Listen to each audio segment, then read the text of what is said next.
This is a HQ carb, but a Zama something. Seems very similar. So I bought a Zama actually carb kit for that RB69 carb kit for this HQ carb, HQ L1 carb.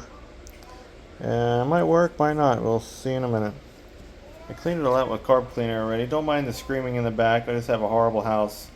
So far, this kit is actually matching up. Let's compare your old parts with new parts.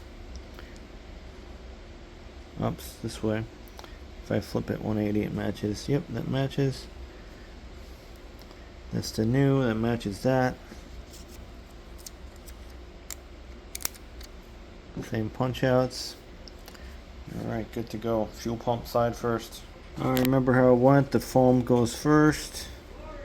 Matches the window, though again, don't mind the screaming in the background. It's a toxic house. And then the new fuel pump housing over here goes over here, and there you go. That's one side done. Now the metering side, we are going to change the needle on this because I think the needle on this one's shot and it leaks sometimes.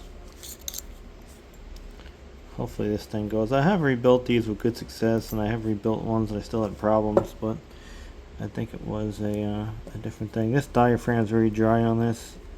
This car was probably like 10 years old. So remember how the cap went? We got a square. And then the foam's under this. You see this is a diaphragm, and then there's a foam gasket under this. So a foam gasket, the diaphragm, bam. And then your needle's under here. Those are real tricky to get at. This is a small screw, and the whole assembly comes out with a pin. There's a spring. Sometimes I reuse this part. The needle and the spring's probably okay, but I think the needle should be the same on this one. I hope so. We'll compare it. The height looks about the same on the old and the new, but compare it, make sure it's seated all the way, and then put your this is very tricky to do. Spring first. We'll save that old needle though, this in case it doesn't run right.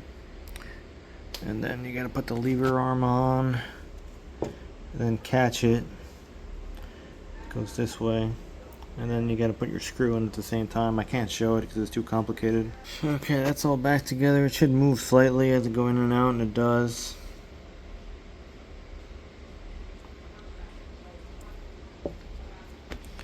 And the height should be just under, like the thing. You can use anything you really want, but this slightly under.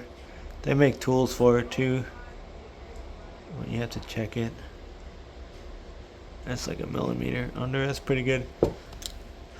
And then if it doesn't run right, we'll buy the special tool. And then the gasket, again, that went that way.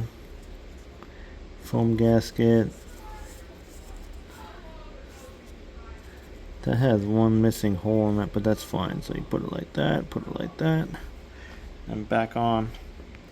You didn't show it, then just line it up, cap back on. Should show you how much more pliable that new one is than this. This one's pretty dried up. It's not ripped. They will rip eventually.